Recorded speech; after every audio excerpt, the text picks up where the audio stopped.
Hi guys! For today's video, manggagaya muna tayo. May napanood kasi ako sa TikTok or sa Reels, di lang ako sure, na maganda daw sa face ang gatas at kalamansi.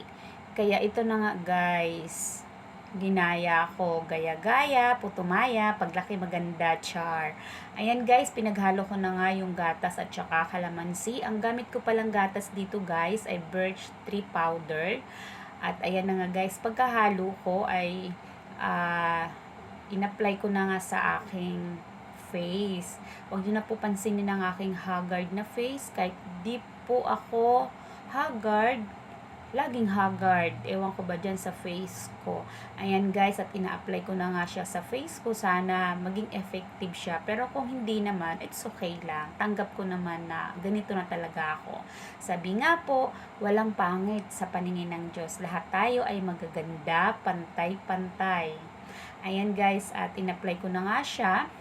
After ko siyang in-apply guys, syempre nakababad muna siya ng 15 to 20 minutes. Kaya mag-iisip muna ako ng habang nakababad siya sa face ko, gagawa naman ako ng mga gawaing bahay ko.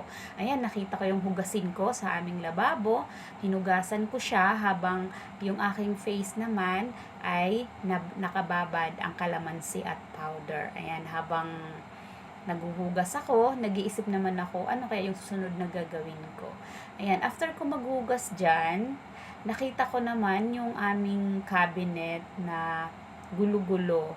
Gulo-gulo yung mga nakalagay doon, kaya naisipan ko, after ko maghugas, ako naman ay maglilinis nitong aming cabinet kasi gulo-gulo yung mga grocery. Basta mailagay lang, maisaksak lang, okay na.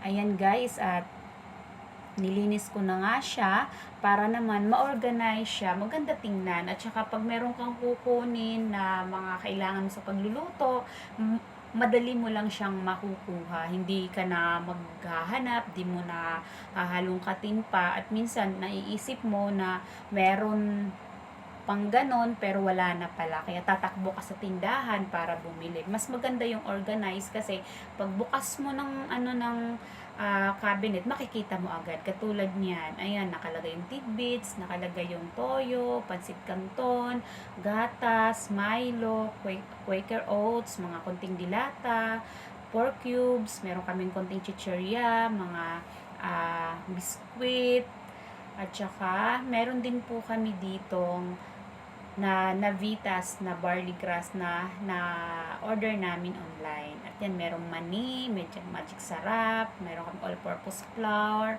ayan, at chicharon. Yan, mahilig po kasi yung aking brother husband sa chicharon. After ko maglinis lahat-lahat ng mga gawaing bahay, ako naman po ay naligo na. Tingnan mo naman ang itsura ko, bagong ligo, parang bagong gising lang, char. Ayan guys, at pinapakita ko sa inyo yung aking face na haggardness ang iyong lola. Yun lang guys, thank you sa panonood. God bless.